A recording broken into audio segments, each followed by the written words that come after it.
All right, chat. We're getting this thing going. We are going to go to organMike and Ultima 4. Take it away, Mike.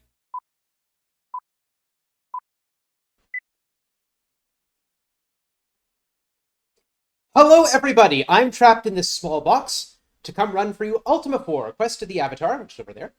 My name is organMike. I use they, them pronouns. I am a speedrunner. I am a all-around entertainer, musician, actor, genuinely good tour guide, that sort of fun thing.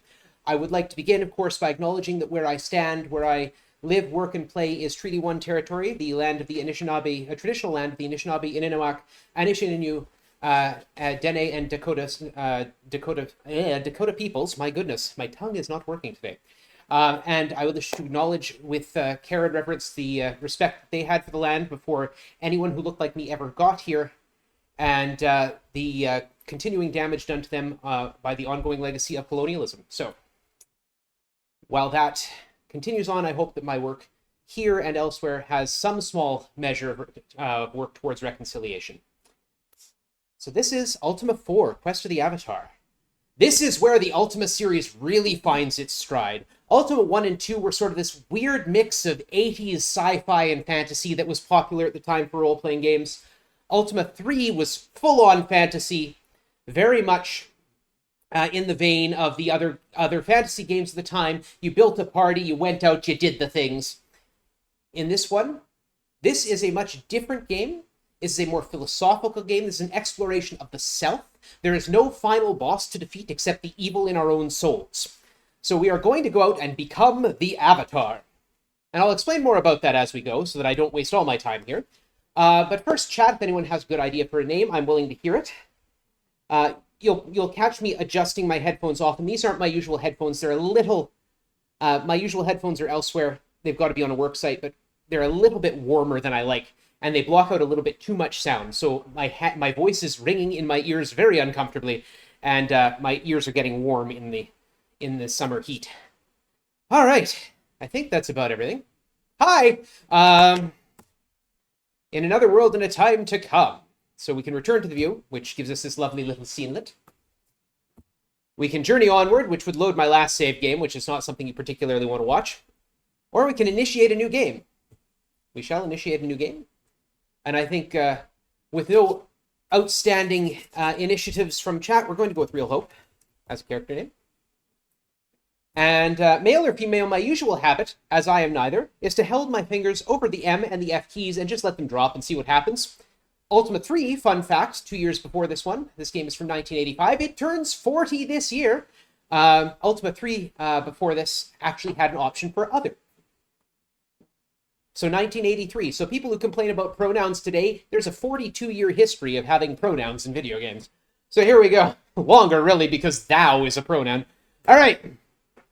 Timer will begin when I choose a character gender. And it will begin in 3, in 2, in 1. Let's go. We are female today. All right. So we start with a nice little brisk walk in the woods. Because the latest in a series of personal crises seems insurmountable, you are being pulled apart in all directions. That, my friends, is a mood. This afternoon walk in the countryside slowly brings relaxation to your harried mind. Soil and strain of modern high-tech living, remember this is the 80s, begins to wash off in layers. That willow tree near the stream looks comfortable and inviting. The buzz of dragonflies, the whisper of the willow's swaying branches bring a deep peace. Searching inward for tranquility and happiness, you close your eyes. Then you get a loud noise and a portal opens up, and it shimmers in blue and it hurts to look at. It's difficult to see, and then the portal implodes down with a rush of air. Something hangs there in the air and then boom, falls to the ground.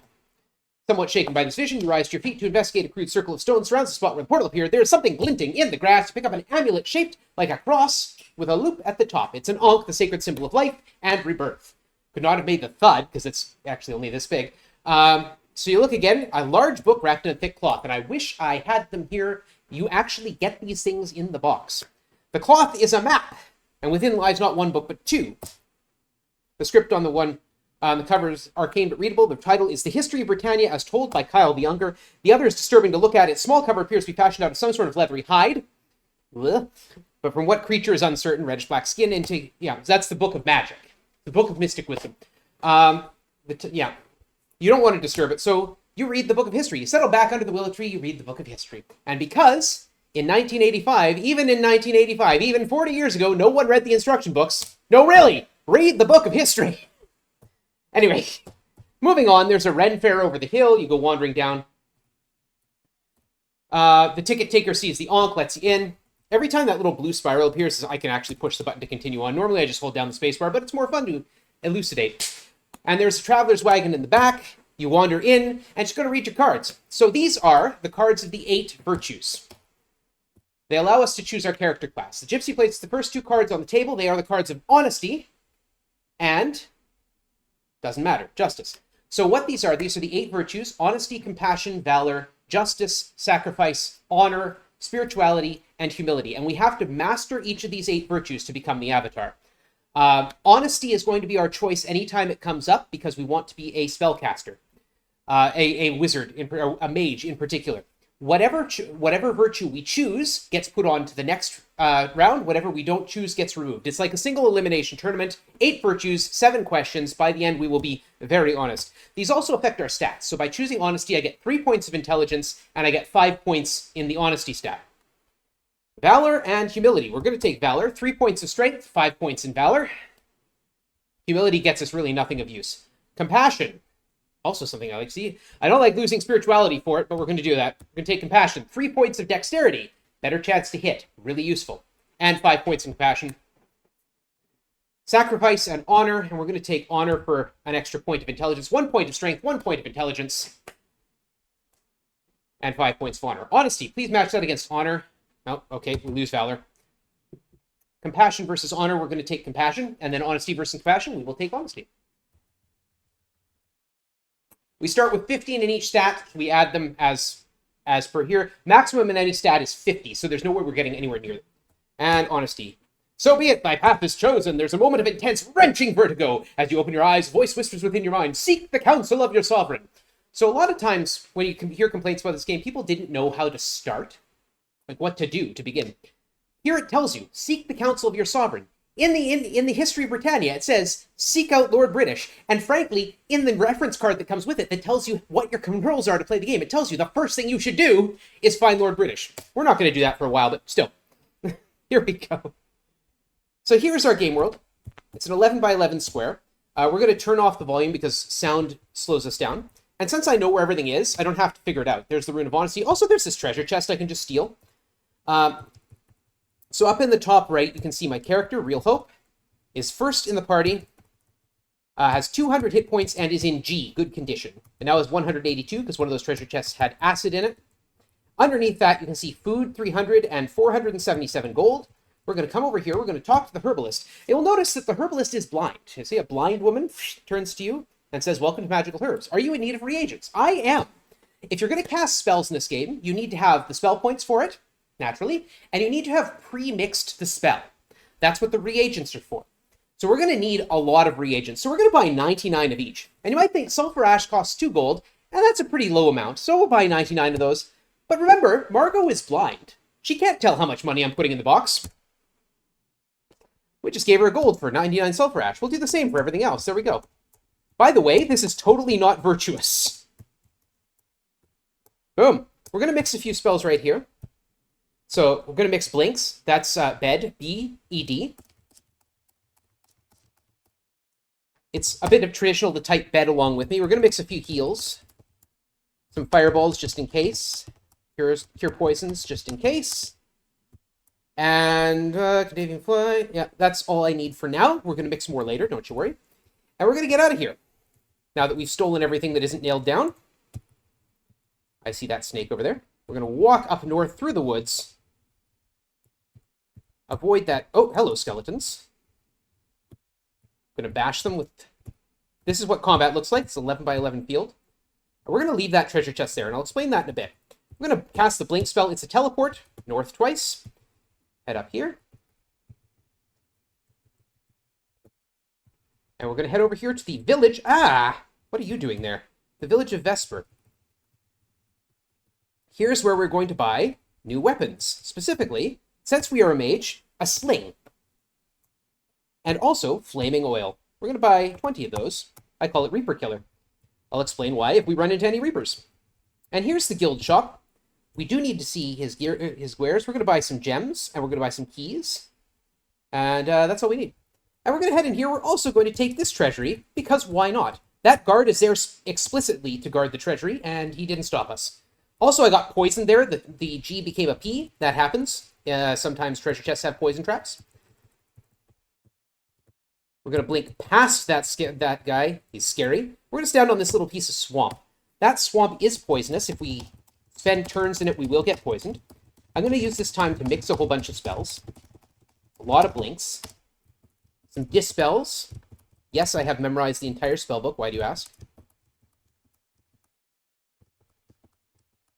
Some energy fields. Energy fields are actually really powerful, with the downside of your enemies have to walk into them. But can Dave even fly? He queried. I have my little mnemonic. So quickness. Obviously, this is a speed run. We want to use quickness. Quickness is an interesting spell. It sometimes, and emphasis on sometimes, gives you an extra turn during combat. Leap spells, but can Dave even fly? He queried seriously. I need some exits. Some eat up. Because we ran out of letters in the alphabet, some downs. And we need some wind change spells. We're going to need rather a few of these. Not as much as if we were doing some other runs, but wind change is important. But can Dave even fly? He queried seriously. Yep. So we're going to stand here. The reason we're standing here is because this is the only place in the game to find Mandrake Root. Not the only place. One of two places. Mandrake Root provides us with some powerful spells that will make this run go much faster. But you can only be harvested when both moons are new, like now. And it can only be harvested every 16 turns. So we're going to try and pick up as much Mandrake Root as I can. I'm poisoned, so I'm taking 2 points of damage every step.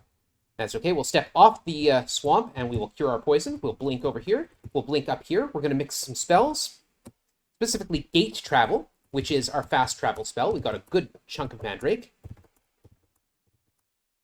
Where's my gates? And we're going to mix some Tremors, which is our all-attack spell. Yeah, we'll mix out Pour Out of Blood Moss. That's good. And we'll leave those Mandrakes there in case I need to mix more Gate Travel. What's going to appear just to my left is called a moon gate.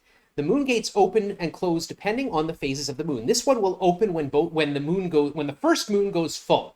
This moon gate will open. And it will point to another spot. So this moon gate currently points to itself. And now it will point to the moon gate in your Trinsic. Right there. I'm going to blink over here. Head up here. Blink over there. And we're going to walk up here. Well, actually, we're going to go over here first, but we are going to walk up there. We're going to go onto these little islands. And we're going to search for a silver horn right here. That will come in handy later. Also, I'm at 49 hit points. Let's stop that. Poison does a heck of a job. So I'm walking over hills right now, those bumpy gray things. This is the Dungeon Death Star. Dungeons are where we find all sorts of interesting things. We're going to skip past most of those interesting things, cast the Zadawn spell, and see where we landed. In the wrong section. Of course we did. Okay, we don't need to fight insects. That's not a problem. Cast Eat Up. Where did we land? Still in that same section. Cast Eat Up again. There we are. So the map is actually developed based on where it spreads out from where you are. So the other section is actually in this little box right here. So this map shows me this section here, but not this section there. So I'm looking for this thing right here. I need to go north 1, 2, 3. I need to go east 4. North, we'll ignite a torch. 1, 2, 3. 1, 2, 3, 4. There's the redstone. We're going to down our way back down. This is not where I want to be. I want to be... The up and down spells land us in a random location on the floor in question. Hello, Reapers. Or those aren't Reapers, those are Gazers. We are going to poison ourselves with an energy field spell. So there's one of the tricks of this game. When things try to put you to sleep, if you're poisoned already, you can't be put to sleep. It's very handy. However, Gazers still hit like a truck. So I used a little fireball. I'm going to open that. Yeeks! I'm nearly dead. I do not want to die. This is an altar room. And altar rooms connect dungeons together. This is the altar room of courage. It connects the dungeon Death Star that we were just in to the dungeons Shame, Shame, Covetous, and Hithloth. So I'm going out here into Shame. I didn't want to go to Shame. I wanted to go to Covetous. We'll go across the other way. I'm going to get myself killed if I'm not careful. We'll lead the Hydras in a merry chase. I don't have to worry about running away in dungeon rooms, only in random combats. So here's Covetous. We're going to yeet ourselves up. Good, we landed in a good spot. And we need to go east. There's the orange stone. And we're going to down ourselves. Turn around, go out this door, heal up. None left. Mix some heals. Why don't I? Heal is one of the most important and useful spells in the game, especially because we spend so much of it poisoned. How many magic points we've got? Good, quickness. And we're going to this altar room of courage again. Now we're going to go across to shame. So quickness occasionally gives me an extra turn. We're going to escape from quickness using the exit spell. We're going to use the sit down spell. None left. We're going to mix one. Thank you. Oh. I'm out of blood moss. We're going to come back here.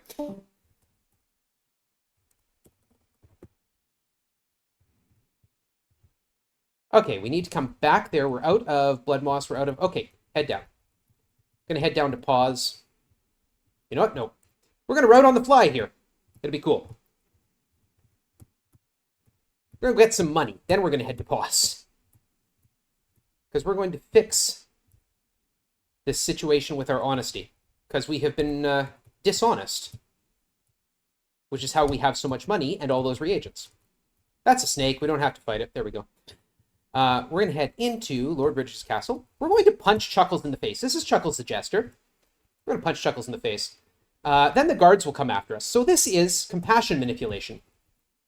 Which sounds evil, but really isn't. So what's happening? The game has two different statuses for non-player character tokens. Whether they are... Whether they are hostile or not, and whether they are evil or not. Something that's hostile, if it gets close to you, will start a fight. Something that's evil, if you're in a fight, requires that you beat it, or you'll lose valor. If something is not evil, running away from it, or letting it live in some way, will actually increase your compassion stat. Which is what I'm doing here. I'm running away from the guards, because the guards became hostile when I attacked Chuckles.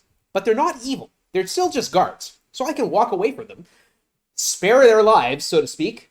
Not that they wouldn't just destroy me on the spot, but... What I'm doing here is passing a bunch of turns and then talking to Hawkwind the Seer over and over again. Talking to Hawkwind gives us 3 points of spirituality, but only if the hundredths digit of our step counter is different from last time.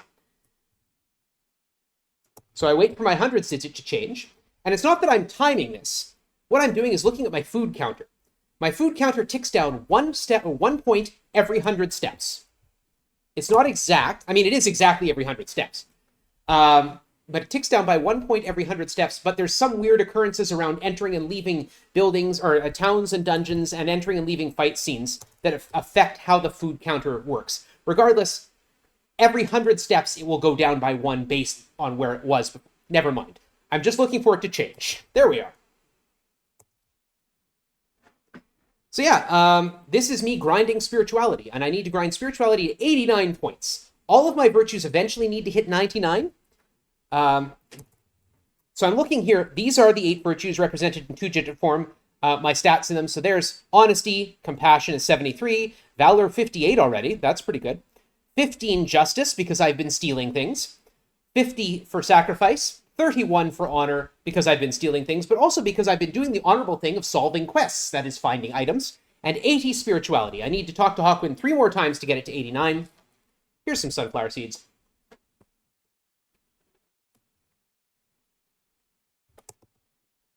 Whoop. And Hawkwind will tell us how we're doing on the... Hawkwind is your metric, your way of discussing how you're doing on the virtues. So if I talk to him, say... here, and I ask him about, say, spirituality. He'll say, you're doing well on the path to inner sight. Continue to seek the inner light. If I ask him about honesty, thou art a thief and a scoundrel. Thou may not ever become an avatar. Well, we'll see about that, buddy. All right. So I need to talk to him one more time, I think. Yeah, you can ask him about the 8 virtues, and he will tell you what your progress is in general terms. When it hits 99, when one hits 99, he will explicitly say, "Hey, go meditate at the shrine of that type, and you will become a partial avatar." Oh look, here's all this unguarded treasure. There's the rune of spirituality. That is okay to steal that, but the rest, not so much.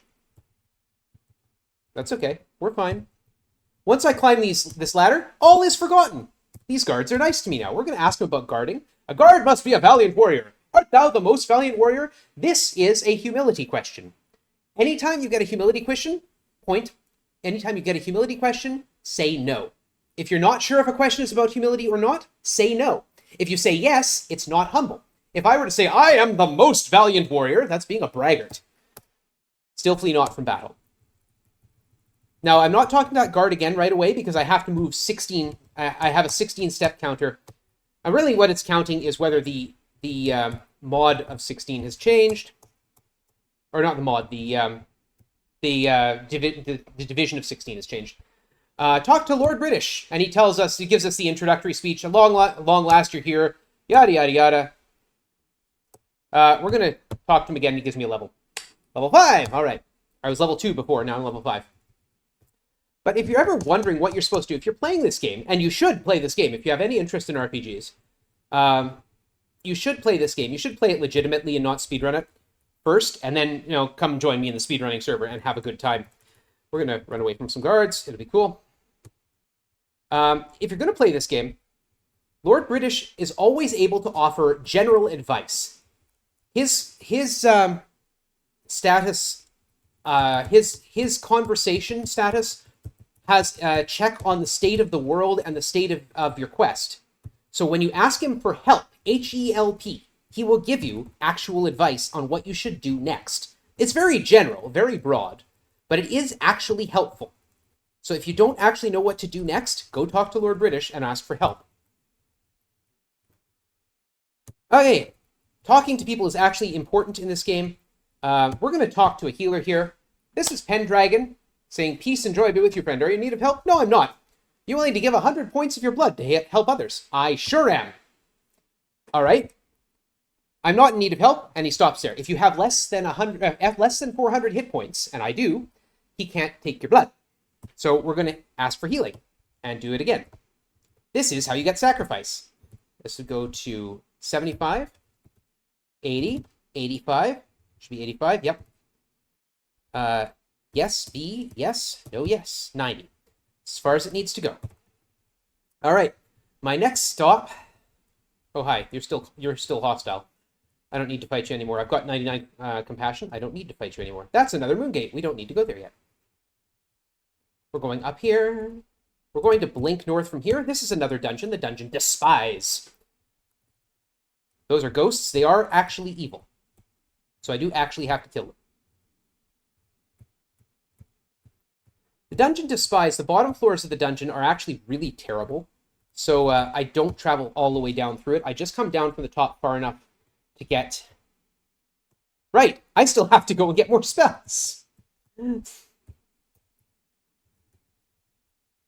I should have taken that moon gate.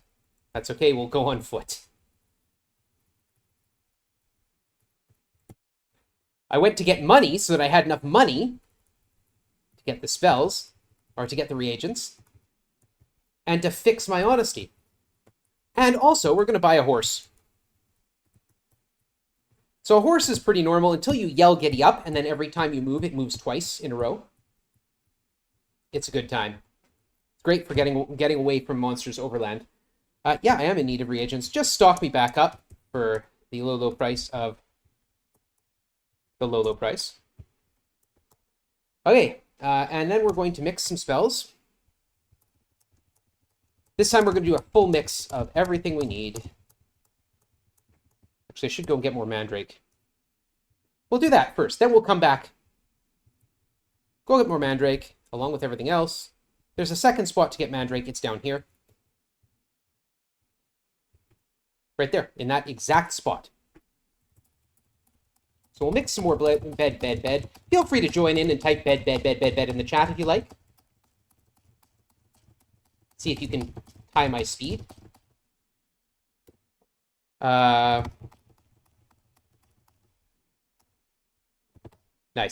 All right, we need some heals. Oh, accidentally used a mandrake there when I hit H. That's okay. We'll get more. Yeah, I need some downs. Need a lot of those. And some yeet up. But can Dave even fly? Don't need. He queried.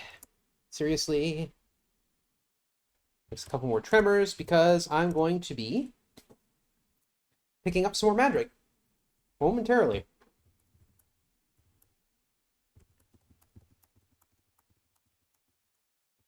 As the game processes inputs, it is a little bit slow to turn over the moons, but that's okay. And new moons come up, and we have mandrake root. Mandrake root. Should be 2 more. Mandrake root, and 1 more. Got it. Okay, good. Step over here, blink north, and there's the town of Paws. Or village of Paws, pardon me. We only got 19 mandrake root that time. Yeah, I'm in need of reagents. We're gonna stock up on everything. And then after all this theft and all this skullduggery, we're gonna fix the problem of our honesty. Every time we cheat, we lose 5 points of honesty. Every time we don't cheat, we gain 2 points of honesty. So we're gonna buy 1 garlic for 2 gold. Several times over.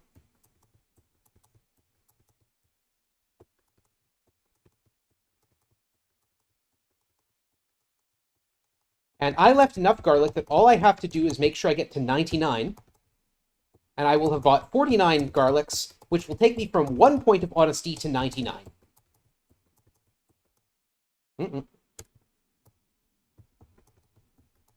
If you don't put any money in the box, she knows that. She obviously doesn't hear the clink of coin.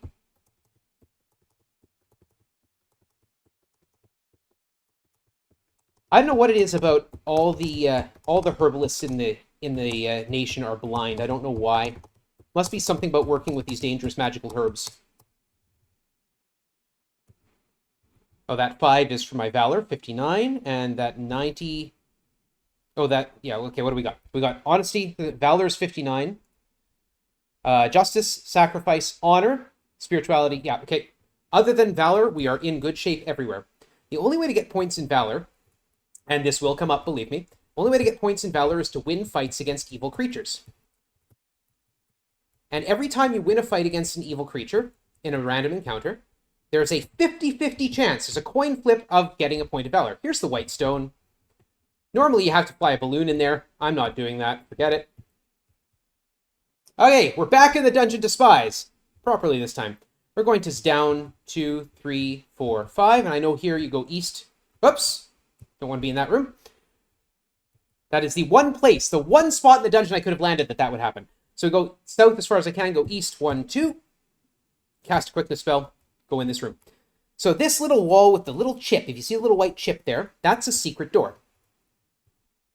Boom. I can step there. It changed this panel, so it's now a wall with a secret door in it. And when I step in that one, boom. There's a pathway out to the north. And when I step out here, I get the yellow stone. I need these. Oh, my magic point's too low to blink. There we go. Where am I at? 28. Okay. Now we're going to head back to Lord Bridges' castle. What am I missing? I know what I'm missing. My experience isn't where I expected, and I know why. Because also while I'm in pause... Oh, hello. Trolls hide under bridges, by the way. They are a source of experience if you want to grind them. And sometimes, depending on the mode or the timing, I do. So what I forgot to get while I was here, and I have forgotten this before in runs, this is the Rune of Humility. It's worth 100 experience. Every rune we found the Rune of Spirituality, of Humility, and of Honesty. Every rune we find is worth 100 experience. Every stone we find, those colored stones I've been pulling out of the dungeons, is worth 200. And every major item, so in this case, the only one I found is the horn, is worth 400. That's the main source of our experience in this game.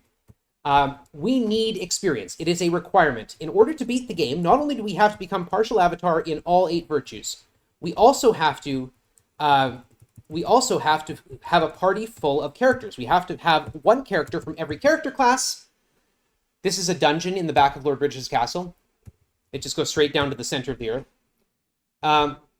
So we have to recruit one character from every character class. We're going to spin around here till we get poisoned, just in case I run into things that could put me to sleep.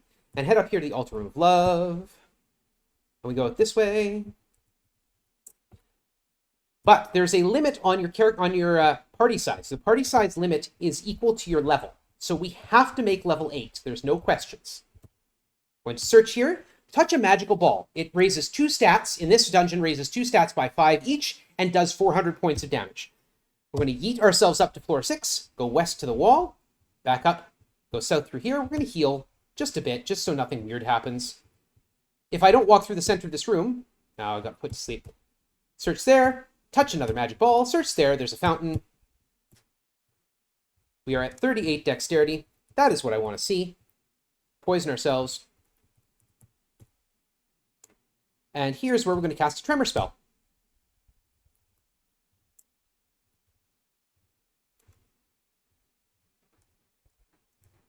Okay, come on. Absolutely.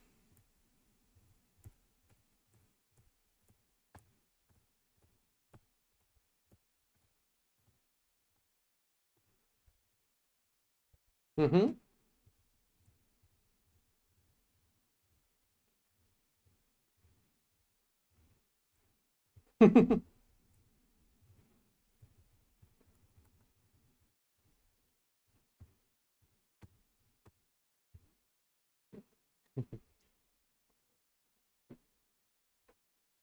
Maybe some love for Tony. Where do we land here? Oh, great landing. So again, I'm looking for this thing. That's where the stone is.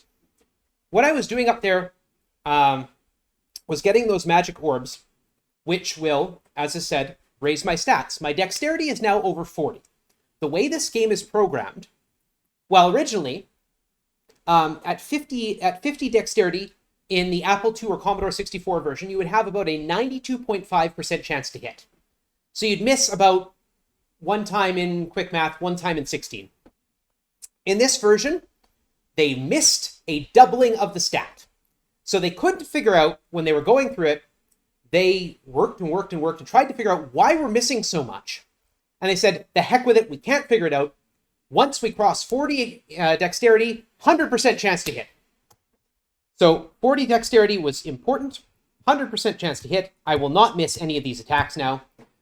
These are Reapers. You'll note they throw fire and electricity and poison and sleep spells. And when they make the screen blink, that's them trying to put the whole party to sleep. It can't put me to sleep because I'm poisoned. And we're going to go through here. We're going to change our weapon to the flaming oil. We're going to cast a tremor. Took care of the Zorn, so I don't need the flaming oil. Fantastic. Ready, sling. There we go. The way tremor works is it affects potentially every monster in the field, regardless of whether they're flying or not, which is kind of cool too. I'm going to dispel these. These are electricity fields. I can't walk through them. Search, find the green stone. Ready up flaming oil. Step back in. Tremor again. Oh, that was nice. That was some good tremors. I'm going to pay for that later. The way it works is, first of all, it's got a hit point threshold. If the target does not have a certain number of hit points, it has more than a certain number of hit points. Let's put it that way. If the target has more than a certain number of hit points, it fails immediately. If the target has less than that number of hit points, it has a 1/4 chance to just fail again. Oh, we don't need to fight you guys. It has a 2 in 3 chance, or 2 in 4 chance, 1 in 4 chance to fail. Whoops. Went too far. Has a 2 in 4 chance to fail, has a 1 in 4 chance to fail, 2 in 4 chance to damage them to the point of running away, and a 1 in 4 chance of killing them outright. So in this room, you're going to see gremlins. I do not like gremlins. We're going to use a sleep spell, and we're going to run out the south here. The reason I don't like gremlins is because they steal my food when they attack. I don't want them doing that. We've got Let me check and see what stones I've got since my routing is all out of mess. Yellow, red, green, orange, white. What am I missing? Blue? Black, which I'll get later. That's not a problem. Blue, yellow, red, green, purple. Oh, right. I didn't have it. Why am I missing purple? Right. So we're going to eat ourselves up here. See where we landed. That is a good landing. The dungeons, by the way, are very cleverly constructed.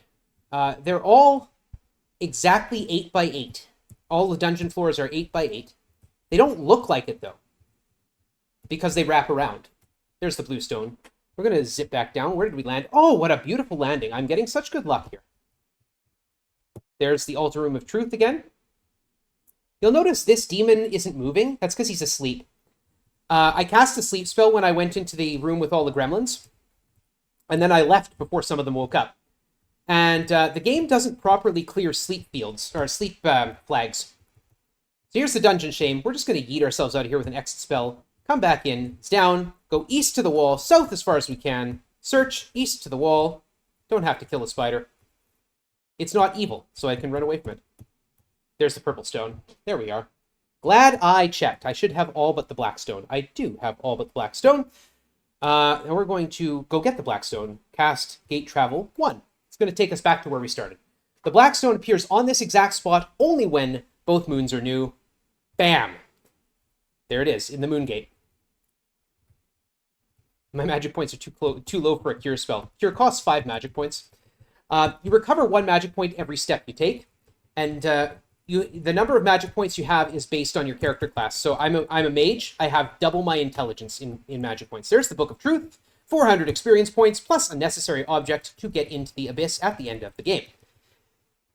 From here, we are going to, do honesty. So we're going to go back up here where we first went at the start of the game. I'm going to deal with this rogue. Rogues will steal my money if they attack me. Or can. They don't always. This is the Shrine of Honesty, and I get a break! I can meditate! So we're going to meditate on honesty. Happy dude, if there's something to be said, now is a good time to say it. Otherwise, I can keep talking.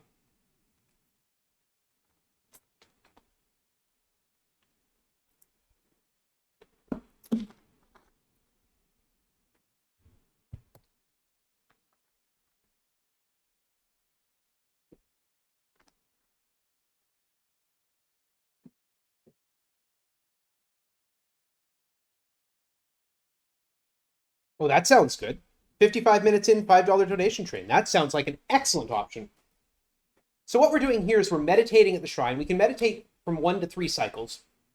They give advice and information on how to boost the various virtues. But if you have 99 points in your virtue and you come and meditate 3 times, you have achieved partial avatarhood in the virtue of honesty. You get a vision, which is a runic letter. You need the runic alphabet to figure out this puzzle, but that's okay. I know the answer already. Besides which, I know what the runic alphabet says. And now we're going to gate travel again. And we are going to go to phase 8. This is the ruins of Magincia. Magincia is the town that was once renowned for its pride. So I don't usually hold down the pass button, but, here we are. But pride is not a virtue. Humility is. So it was so proud, it offended the demons, and they came and destroyed it. This is the part where RNG can kill a run. Because we are waiting for a pirate ship to show up. And a pirate ship has to show up. It's the only way to get on a boat, is to get a pirate ship. And you do need to get on a boat. There's several times in the game when a boat is necessary. So if chat would join me going, here, boat, boat, boat, boat, boat, boat, boat, boat, boat. Here, boat, boat, boat, boat, boat, boat, boat, boat, boat. Here, boat, boat, boat, boat, boat, boat, boat, boat, boat. I'm sure, if someone in chat were to donate money, a boat would show up faster. That makes sense to me. So the reason we're here, actually, is because I'm going to show you the map. I'll peer at a gem after I fight off these Nixies. Nothing around here. This is a 32 by 32 section of the world map. Nothing around here but water. Random encounters can show up anywhere on that 32 by 32 section that is not currently in my line of sight. So not currently in these 11 squares that I can see. Or even those, like, it could appear, like, here, behind this mountain, because I can't see it. Something that appears in water, actually, water tiles have a lower, hello boat, water tiles have a lower rate of generation. So it's a little bit slower. But water monsters are also viciously hard. So, you know, it's a little bit of balancing. That's a seahorse. It's not actually evil, but I don't want to fight it. Because they're annoying. And when you're on a boat, you can't run away. This spot looks very special. It is. It has the Bell of Courage in it. We're going to sail south. We're going to head over here. We're going to go to these little volcanoes. And there's this spot right here. I'm going to... we're going to do a little bit of trickery here. We're going to close the game. We're going to reopen it. We have determined among the community that it is okay to make a little batch file that opens directly into your save game. You know, if I'm going to open into my save game, I should actually save the game first. It is that sort of a day, ladies and gentlemen, and everyone else.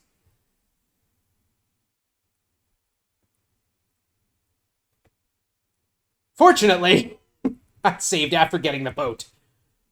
Normally, I save reflexively after a bunch of things. That's one of them. Anyway, I don't know if you noticed or not, but when I reloaded the game, the moons were both new. This is the last thing we need to worry about with new moons. We're going to fire the cannons, get rid of that Nixie, because I don't like fighting on ship side. Quit and save, close the game, now open directly into the game. So we don't have to go through the opens. Did I save? No. Search, find the skull of Mondane the Wizard. There we go, we need that.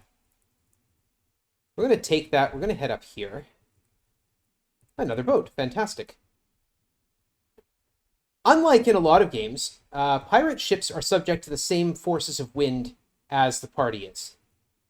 So, yeah. Don't go there. Come around, thank you.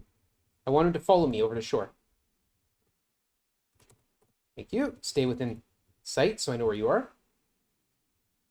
Oh, shoot. Followed me too close. Oh, well. Not the end of the world. I'm not going to sail both boats to shore, but I can leave this one here. That's actually not a bad idea. This is what ship-to-shore combat looks like, because I got too close to the shore and fought off those things.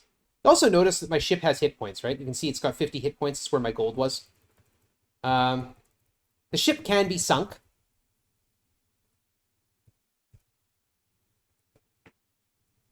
So we're heading over here. We're going to grab another 400 experience. We can use the wheel. It makes our ship, gives our ship 99 hit points. Where am I going now? I am going to... yes, back to Lord British's castle. Moongate 2, and we're going in here. And boy, are we damaged. Oh, yes, we should go claim our levels. Normally I'm level 6 at this point, but I had weird routing at the start. So I only got to level 5, and now I should be level 7. I do need to get to level 8, though. I have 50 intelligence, which means my magic points max out at 99, which is nice. Plus, also by grabbing that level, I am now fully healed. You can also see, if I look at my stats, that Honesty is now 0-0, and there's this little line there. Both of those things indicate that I am partial avatar in Honesty. Next stop. We're going to throw that ancient, priceless skull into a volcano, because that's the sort of people we are. But before we do that, we're going to get our 3-part key, because I nearly forgot to do that, and that would be bad. Grab a little experience off these demons. Unfortunately, killing evil things in dungeon rooms doesn't actually help us. Yellow, green, orange, and white. Get 1/3 of the 3-part key. Come back down into Hithloth, which connects all the dungeons together. Or all the altar rooms together, I guess. My quickness spell did not do me much good there. Blue, purple, green, and white. 3rd part of the 3-part key. We go into shame. And we get one more part of the 3-part key here. Red, orange, purple, and white. There we go. And down out of here. And we're back into Hithloth. and we're going to exit straight out of Hithloth. None left. We're going to mix ourselves an exit spell, and we're going to exit out of Hithloth. And that should be the end of our dungeoneering days. Now comes the grind. So we're going to cast a wind change spell. Here we go. Climb the and use the skull right into the abyss. That one square right there. I don't know why I pointed at the screen. You can't see that. That one square right there is the only place you can use the skull that doesn't cause problems. We're going to use the horn here. 1, 2, 3, 4, 5, 6, 7, 8, 9. Going to use it again. 1, 2, 3. And we're going to enter the Shrine of Humility. And again, Happy Dude, this is a good time to talk if you want to. Fire away. Yep.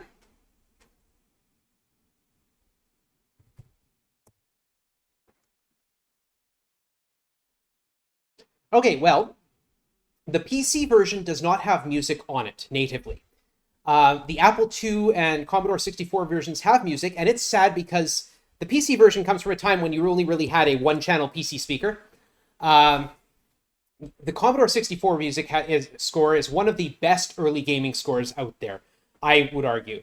And I'm a musician, so I would know. So the volume off turns off the sound effects. The sound effects don't play out if they're not on. But I'll show you what it sounds like. We got a fight here with a demon.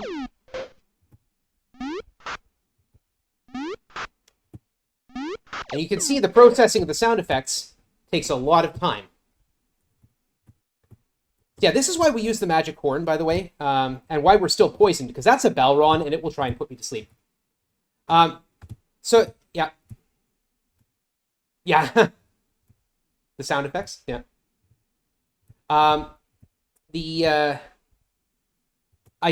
done a run with sound. I think it takes about 3 hours. So it adds a solid, it triples the time of the game to have sound on. And when you get to some of the rooms where there's like a bunch of Reapers casting sleep spells, every time, 1, 2, 3, 4, 5, 6, 7, 8,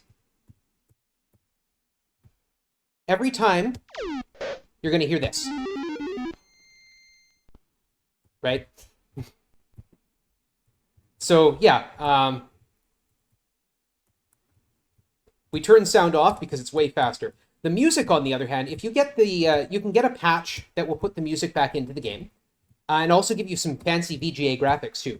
They look nicer.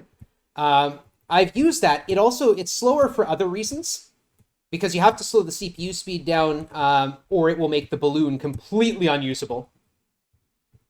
And so it's slower for a number of other processing reasons.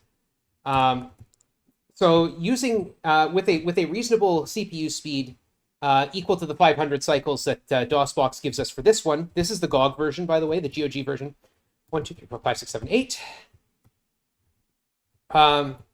Which comes up with 500 CPU cycles. You do that with the patch, and it adds about half an hour to the game. Yeah, 20 minutes, half an hour. Which is too bad, because like I said, the music is real good. And is part of my formative experience as a musician and a gamer. The score is by a man named Ken Arnold, who is still around. He was actually a programmer at Origin, and a friend of Lord British. Lord British is the creator, a man named Richard Garriott. Goes by Lord British. He's still about. We're going to check my... Okay, we're 88. Oh yeah, by the way, throwing the skull into the abyss there, as much as it's an awesome feat of trapeze artistry, it's also it also gives me 5 points or 10 points in every virtue, which is why I could stop my spirituality grind at 89 instead of going all the way to 99. Get out. What do we got here?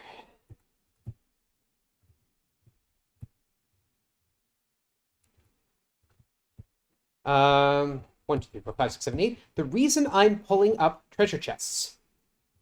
There is an array in the game's coding that allows for 24 objects on the world map that are not wandering monsters. So those objects can consist of modes of transport, like the horse, the boat, the balloon, treasure chests, and actually that's it. Modes of transport and treasure chests. When that array fills up to 24, any new treasure chests or modes of transport that get dropped onto the map will randomly erase one of the other items in that array. If it randomly erases our boat, we have to go and grind for another one. So I go and pick up the treasure chests. The other fun thing with the array, if you'll remember way back at the beginning of the run, I killed a skeleton and I left its treasure chest on the map. That would have gone into item 1 of the array, actually item 0, but that's not important right now. It would have gone in the first slot of the array. The balloon always takes that first slot. So if there's a ship in that slot, it will get erased by the balloon. And the two of us who run this game have both had that happen in runs. So we always leave behind a treasure chest, an offering to the balloon. There we go. We've got 99s across the board. We're going to go gate travel to phase 3. We're going to cure that poison because we don't need it anymore. We're going to punch a guard in the face and walk through here because it's faster than going around. We're going to dispel that barrier. We're going to walk down here. We're going to dispel that barrier. We're going to run from these guards. We're going to push Sonora out of the way. This is Sonora. She's in the way. Get out of the way, Sonora. Thank you.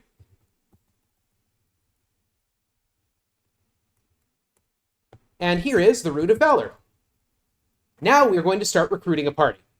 Now the reason we haven't been doing so yet is because party members increase the size of wandering monster groups. You might have noticed when I was doing all that grinding. This is Jeffrey, a fighter. He's going to die. Jeffrey is going to take on these guards very valiantly, all by himself. You might have noticed when I was doing all that grinding that I was only ever fighting at most 2 monsters at a time. The maximum size of any wandering group is twice the size of your party. And you can see that when we're fighting guards. Guards are always the maximum size. I've got 2 party members. There's 4 guards. There we are. We're going to, whoops, hit the wrong button is what we're going to do. Oh, now I have to choose what character because I've got more than one. Valor. Stretch, crack, all the bits and pieces. Up, up. This is my chance to relax. Get those headphones off my ears for a moment. Raw. Consider Valor.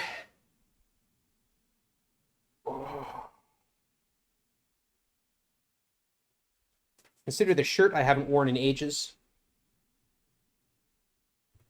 I had a white shirt on initially, but I just disappeared into the wall behind me. It was just the floating head of the avatar.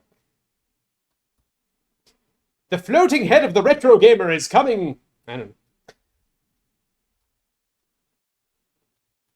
Rah, rah, rah. What am I going to do next? I'm going to cast Gate Travel to Phase 5. This should look a little bit familiar. Here's the town of Minok. Minok is the town of sacrifice, so naturally the rune of sacrifice is in a very sacrificial spot. It's hidden in the back of the forge! And that's Zircon. He often gets in my way. We're going to heal, because that was rather horrific.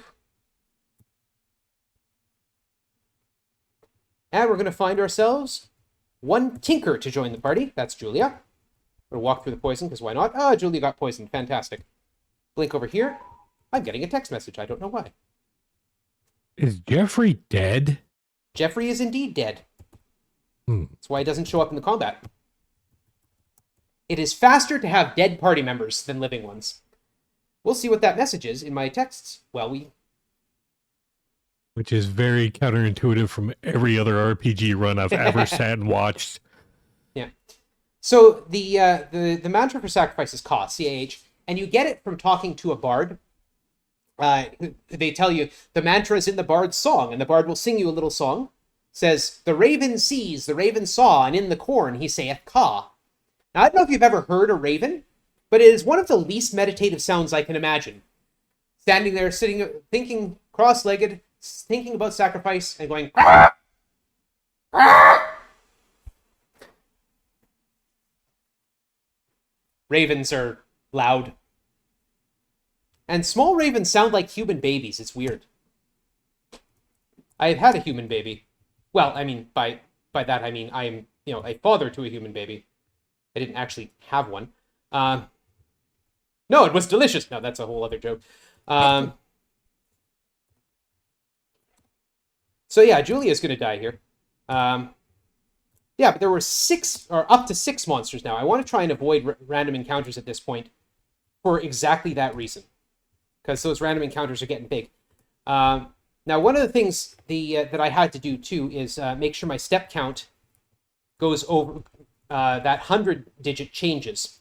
Because much like the trigger for the spirituality bonus with Hawkwind, we have the same thing with meditation at shrines. I'm going to cast a heal. 1. Save. So we have to have changed the hundreds digit of our step counter before we can meditate again, or it tells us our mind is still weary from the last meditation.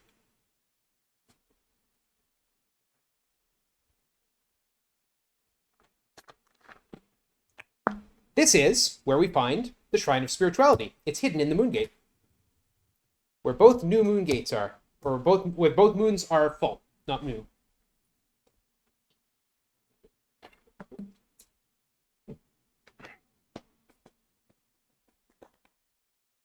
And of course, the meditation, the mantra of spirituality is just a nice Buddhist Om,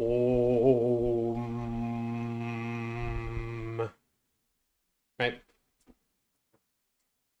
As opposed to the Om of honesty. Where are we going from here? We are going to...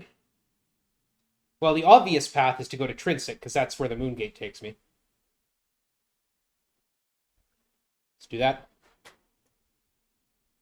This route is all messed up anyway. I know what I have to do. I just have to do the mental checklist in my head. And then when the moon changes, we step back in. Here's Trinsic. This is Dupre. Pay no attention to the dead bodies. Join me. Dupre the Paladin. Man of honor. And there's the Rune of Honor.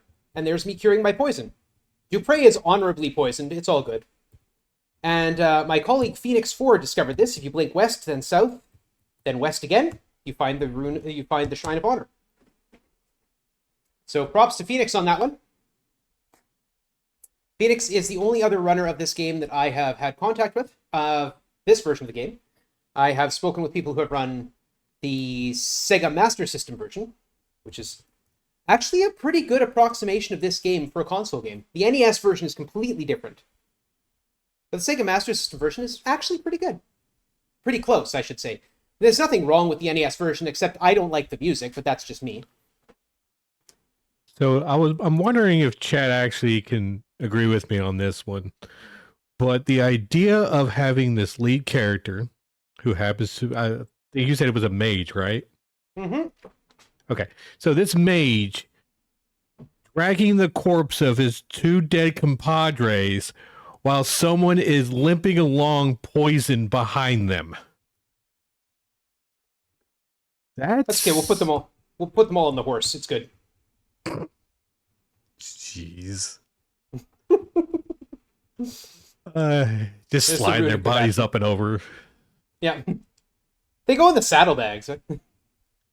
Bring out your dead. Yep. I'm not dead yet. There's YOLO. Pay no attention to the bodies. Just join me. Thank you. I'm going to head over here. The companions will actually refuse to join you if the virtue they represent is too low. Like, if my compassion was too low, YOLO would refuse to join. He would say, you're not compassionate enough. Speaking of compassion. And that has been a problem in a couple runs I've done.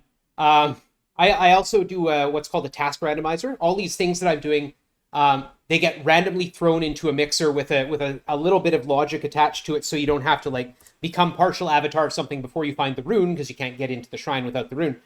But whatever the case, they get thrown into the mixer, and it's the Ultima 6 runner Cloudy Shoe who actually helped me put it together. And by helped, I mean he did all the work, and I just came up with a neat idea. But that can be a problem when I've just had to get a whole bunch of magic. I just had to get a whole bunch of reagents, and then it tells me, oh, recruit the mage. I have no honesty because I've just stolen all these things. So I have to go and figure out a way to deal with that. Okay, we need to go around here and blink ourselves over here to the Village of Cove. And here's where we'll find a Candle of Love. We've got a Bell of Courage and a Book of Truth. What else do we need? A Candle of Love, of course. Finding us a Candle of Love. Gating over to the Village of You. Sorry, I grew up with oldies. Like, older than me, even. Jana, join us. Pay no attention to the corpses. What am I missing? Oh, yeah, missed it. As soon as you said at the beginning of the run that this game turned 40, I died on the inside because I too turned 40 this year. Oh, I was like, why you do this? I'm ahead of you by 3 years, my friend. I'm ahead of you by 3 years. I turned 43 in July.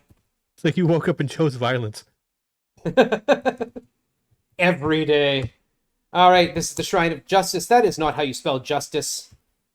That is how you spell justice. I cannot focus my thoughts on justice, but if you will notice, that will fill in this last little bit of the Ankh there, and I will be partial avatar in all 8 virtues.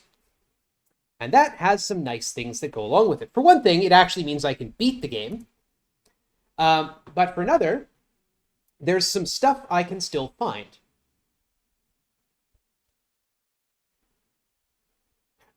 There's the Mystic Arms and Mystic Armor.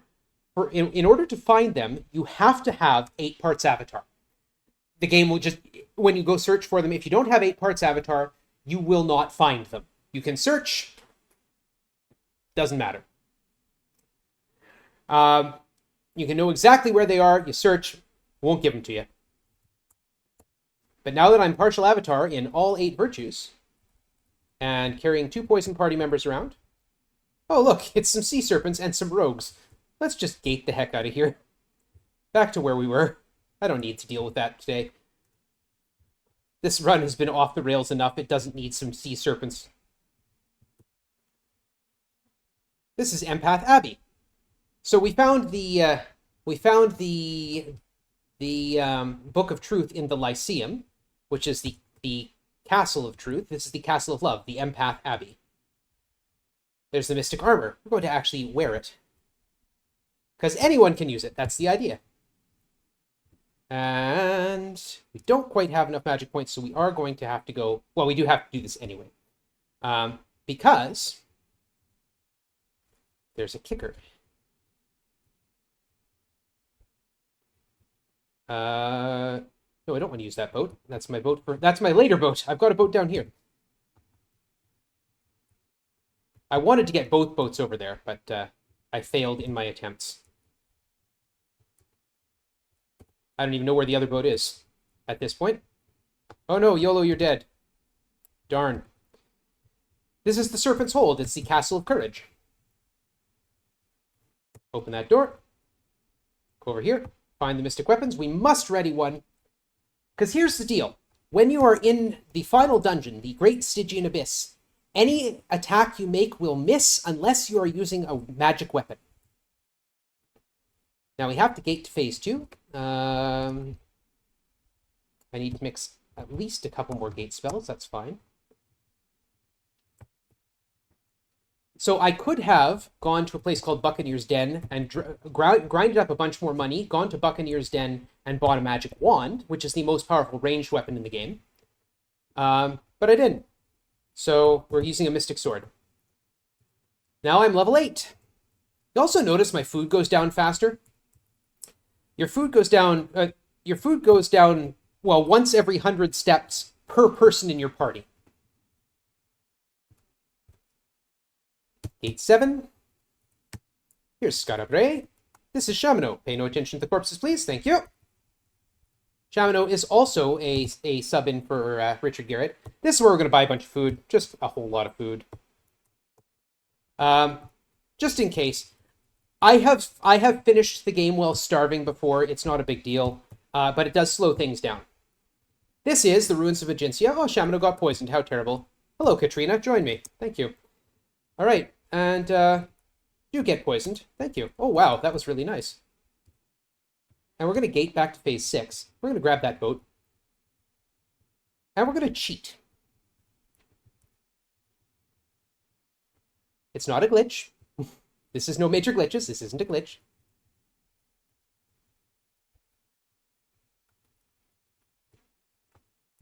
There we are. We're going to head around here. Oh, when you're sailing, you lose, if you sail into the wind, you lose 3 steps out of every 4. If you sail with the wind, you lose 1 step out of every 4, like you can see me doing now. And if you sail alongside the wind, north or south, compared to an east wind, you lose no time at all. That's the ideal. So, normally you have to deal with a whole bunch of pirates on your way. And we found a couple ways to do it, but I found another little fun way to do this. You're not supposed to be able to blink in the lower corner of the map. But you can blink into it. So I could skip right past all the pirates. I can't blink in here. Like, it won't let me. Now we use the bell, we use the book, we use the candle, and we go into the abyss. And this is the final dungeon.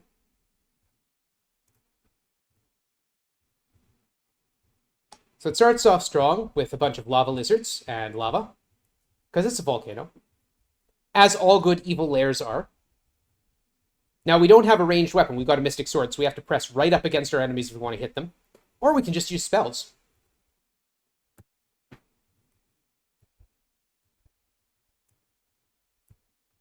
And out we go. Next set. So here we're going to get ourselves poisoned. Those are sleep fields, the pink ones. You can see the demons in them have stopped moving. They're asleep. I'm going to walk through a poison field and get poisoned. If I walk into a sleep field, the sleep will overwrite the poison and put me to sleep. I don't want that. I actually do use that when I do a no magic run to heal poison. There's a room I go to that's got sleep fields, and I just walk into it and heal my poison. I can also overwrite those sleep fields using flaming oil, which puts down a fire field. But I like being poisoned. Now here, we can see an altar. It looks like the altars we picked up the stones from, so we put the stone on it, and it asks us a question.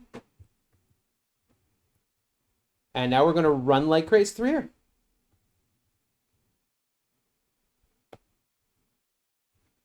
Cast quickness.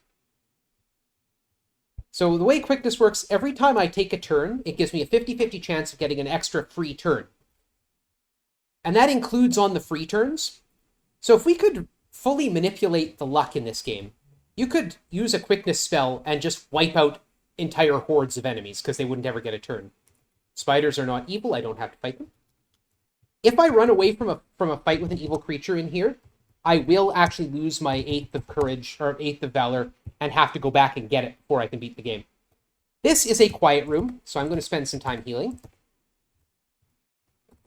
Spend a little bit of time recovering magic points. If I step in the middle square of this room, those demons come out from the walls. I don't want to do that. Oops, valor, red, descend. 1, 2, 3, 4, 5, 6. 1, 2. 1, 2, 3, 4, 5. Hello.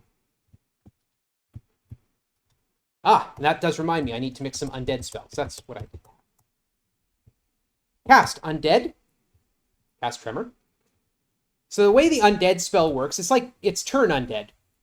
It has a chance, and I don't know what that chance is, of making undead creatures run away. And the reason I did it before the Tremor spell is because the only way the game has of making things run away is to reduce its hit points to near death. Okay, we have Gremlore room here. This is a bunch of gremlins. This is where we tremor. This is where I've become starving before. Starving is just like being poisoned. You take 2 points of damage every turn. But I don't need to deal with them. Use the green stone of justice. We're going to back up 1, 2, 3, 4 into the wall. 1, 2, 3, 4. Check my stats. Okay. Make sure I've got enough tremors to get through here. And more than I possibly could want. Mix a couple more dispels just in case. Step into here. This is a tremor spell. Okay, we killed both Balrons, which is nice, but the two Zorns are still up there. The Headlesses are running away from me. Zorns negate magic. You can see the big N here, right there between my food and gold. That N says that magic has been negated, meaning I can't cast any spells, which means I can't dispel this energy field until the Norn comes down here and gets himself killed.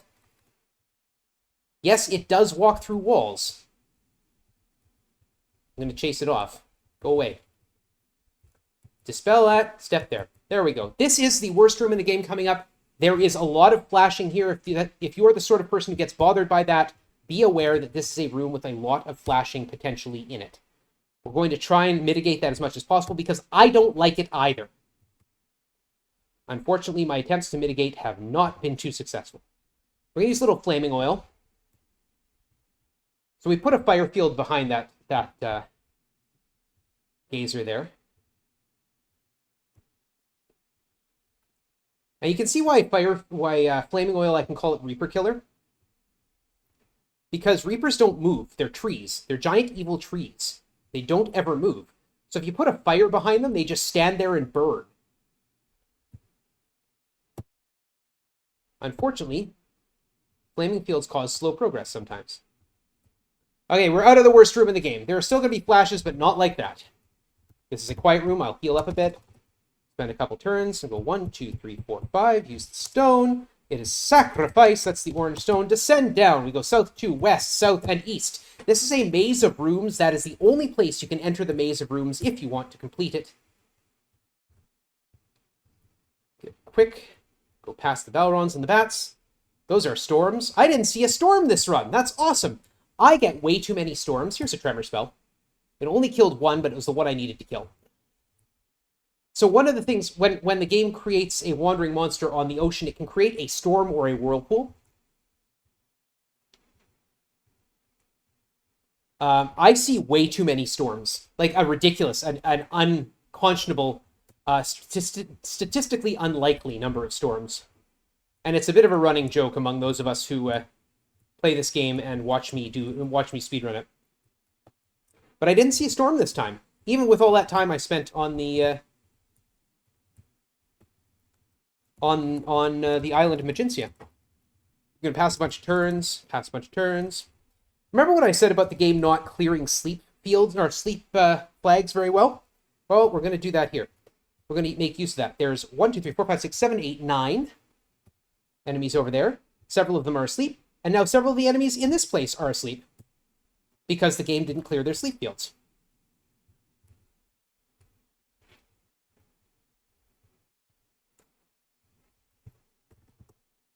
So yeah, you only get a chance to clear a sleep field if if you have a turn. Don't touch that treasure chest. It just fills the area with electric fields, and unfortunately, that can actually soft block you. You can get down to floor 7 of the abyss, and it get actually soft blocked. And we're out of this area. Next room, also bad. Tremor. Oh, wow. I have been getting great luck with the tremors. Like, just phenomenal. Stone. That's not a useful item. Spirituality. White. Descend. All right, this is the final floor. We're getting close now. I'm going to see if we can deke out this Balron. Excellent. Thank you, quickness. And tremor these guys away. Yes, I'm using Fireball on lava lizards. I don't know why it works, but it does. But it means I don't have to chase them. You could put out fire with fire? Who knew? Yeah. It's interesting because a lot of monsters are immune to fire fields, like lava lizards, demons, dragons, Balrons, immune to fire fields. But they're not immune to fireball spells. So, I don't explain it, I just play it. This is the companion room. This is the second to last room in the game. Get out of here. I usually take some time here to recover my magic points, so chasing this guy around doesn't really bother me that much. Heal up, because I've got one more room to go, and it is a doozy. And then we have our final quiz, and we'll be done in a couple minutes. Cast a quickness spell. Step into the next room. Tremor. Tremor. Sleep. Run at the treasure chest. Seems like not the thing you'd want to do, but that's actually where I want to be. Bip. It opens that. It didn't just open the hole in the north wall. It also opened a secret door down southeast. Right over here.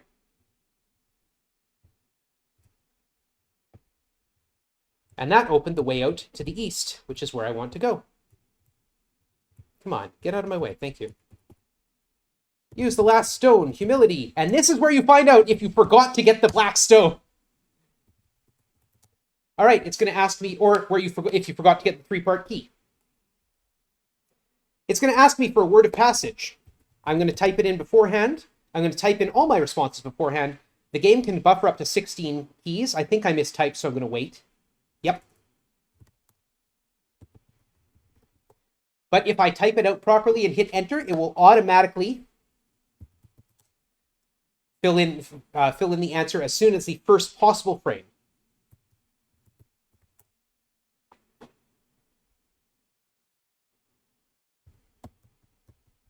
And it also means I don't have to type very quickly. I can be very calm and precise about my typing. When I finish this quiz, it is time. So it's going to ask me about the 8 virtues. The word of passage first, then the 8 virtues, and then the 3 principles. And it's going to ask me about the one axiom that ties it all together. And when that axiom appears, the word infinity, I will have won the game. Where did the 6 corpses go? 7 corpses, and they disappear when you go in here. If you get kicked out of here, they reappear. You get sent here all by your own. If you answer incorrectly 3 times, you get kicked back out to the surface. And then the corpses reappear. Though generally they're not corpses. That's just me. So ready on time. And time. There we are. And that is Ultima 4. No major glitches. Thank you very much. And it tells you, hey, you get to read the codex. That's awesome. And it sends you back to Earth. And hey, did that really happen? But wait, I've got this onk. There's always that piece of evidence, right? Right. 8,247 and 49 turns. That's actually a little more than average. We get somewhere usually in the low 7,000s. So 7 to 7.5. Anything below 7,000 is proof of excellent luck. But 8,249 is quite satisfactory. So that's Ultima 4, no major glitches. The game is free. If you are interested at all, it's worth a try. Right? Go on to GOG.com, look up Ultima 4. It is, I promise you, 100% legal and free. It has been free since the 1990s.